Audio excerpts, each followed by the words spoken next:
आज मी इथे तुमच्याशी एका अशा विषयावर बोलणार आहे, जो रोज सकाळी आपल्या खिशाला चटका लावतो. तो विषय म्हणजे महागाई. काही दिवसापूर्वी जेव्हा युद्ध सुरू होतं, तेव्हा सगळे म्हणायचे, "अरे युद्ध संपू दे रे बाबा. एकदाचं युद्ध संपलं की आंतरराष्ट्रीय मार्केट शांत होईल, डिझेल, पेट्रोल स्वस्त होईल आणि आपले अच्छे दिन येतील." आपणही मोठ्या आशेने वाट पाहत होतो. युद्ध संपलं, पण महागाई संपली का? नाही. ती उलट अजूनही छातीवरच येऊन बसली. आता प्रश्न पडतो, हे असे किती दिवस चालणार? आणि ही महागाई नक्की वाढते कशी? चला एक सोपी गोष्ट सांगतो. महागाई ही काय एका रात्रीत आलेली वीज नाही. ती एका चक्रासारखी असते. युद्ध संपलं तरी क्रूड ऑइल म्हणजे कच्चं तेल लगेच स्वस्त होत नाही आणि जेव्हा डिझेल महाग असतं, तेव्हा शेतातून भाजीपाला शहरात आणणारा ट्रक महाग होतो.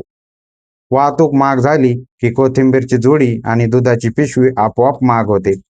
जेव्हा कच्चा माल महाग होतो, तेव्हा कंपन्या त्यांच्या वस्तूचे भाव वाढवतात. पण जेव्हा कच्चा माल स्वस्त होतो, तेव्हा कंपन्या त्यांचे भाव सहजासहजी कमी करत नाही.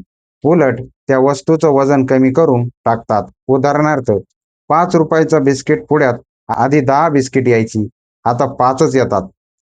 कधी अवकाळी पाऊस तर कधी कडक ऊन यामुळे पिकांचं नुकसान होतं. बाजारात माल कमी आला की भाव गगनाला भिडतात. मग हे किती दिवस चालेल? कधी कमी होणार?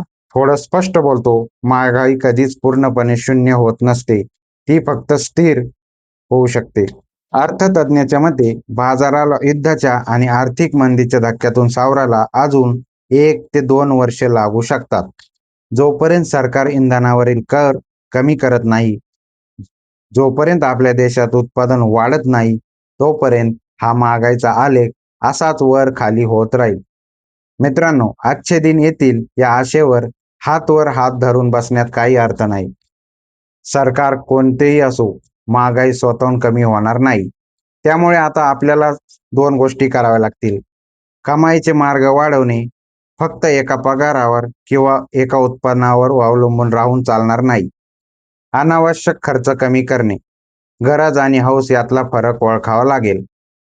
आजचे दिन कधी येतील हे सांगता येत नाही, पण आपले बुरे दिन येऊ नयेत म्हणून आपल्यालाच आर्थिकदृष्ट्या शहाणं व्हावं लागेल. तुम्हाला काय वाटतं? महागाई खरंच कमी होईल की आपल्यालाच आपली कमाई वाढावी लागेल? विचार नक्की करा आणि हा व्हिडिओ आवडला असेल तर जास्तीत जास्त शेअर करा. धन्यवाद.